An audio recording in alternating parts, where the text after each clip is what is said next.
সম্মানিত উপস্থিতি, আমাদের প্রত্যেকটি কর্মের মূল উদ্দেশ্য হলো আল্লাহকে ভয় করা।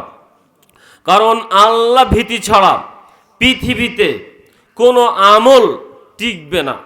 আপনি আমাকে একটা আমলের কথা বলুন যে আমলটা আল্লাহর ভয় নেই, অথচ আপনি আমি করছি, আল্লাহ এর পুরস্কার দিবেন নাই।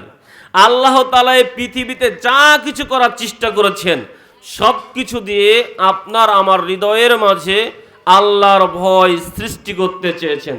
এই যে কিছুদিন পরে মনে করেন একটা রমজান মাস আসবে, আমরা দুইটা ঈদ পালন করি, ঈদুল ফিতর এবং ঈদুল আজহা। এই ঈদুল ফিতর উদযাপন করার আগে আমাদের সিয়াম রাখতে হয়। আল্লাহ এখানে কি বলছেন? আল্লাহ বলছেন, ইয়া আইয়ুহাল্লাযীনা আমানু কুতিবা আলাইকুমুস সিয়ামু কামা কুতিবা আলাল্লাযীনা মিন ক্বাবলিকুম লাআল্লাকুম তাত্তাকুন। আমি তোমাদের উপরে সিয়ামকে ফরজ করেছি, পূর্ব জাতিদের উপরে ফরজ করেছিলাম, লাআল্লাকুম তাত্তাকুন, যাতে করে তোমরা আল্লাহ ভীতি অর্জন করতে পারো। আমি আশা করি এর মাধ্যমে তোমরা তাকওয়াশীল হবে। তাহলে এই পুরো রমজান মাসের কষ্ট, সাধনা, চেষ্টা কিসের জন্য? আল্লাহ কি চেয়েছেন? আপনার আমার হৃদয়ের মাঝে আল্লাহর ভয় দিতে চেয়েছেন। এরপরে ঈদুল আজহা উদযাপন করছি। ঈদুল আজহা উদযাপন করার পূর্বে আপনি আমি বৃষ্টিতে ভিজে, রোদে পড়ে একটু একটু করে অর্থ সঞ্চয় করছি। সেই টাকা দিয়ে গরু ক্রয় করছি, ছাগল ক্রয় করছি, উট ক্রয় করছি, অতঃপর জবাহ করে সেটা অন্যের মাঝে বিলিয়ে দিচ্ছি।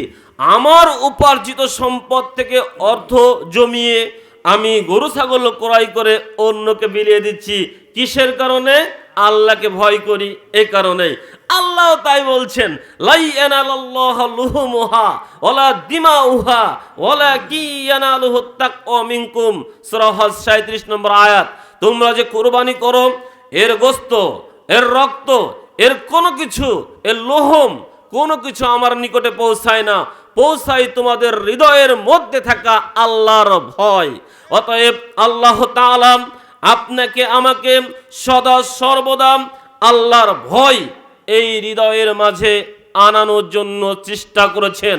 আর আমরা এখানে যারা বসে রয়েছে এই রাত্র জেগে, আমরাই সেই সমস্ত বান্দা এবং বান্দি যাদের মাঝে আল্লাহর ভয় আল্লাহ গেঁথে দিয়েছেন।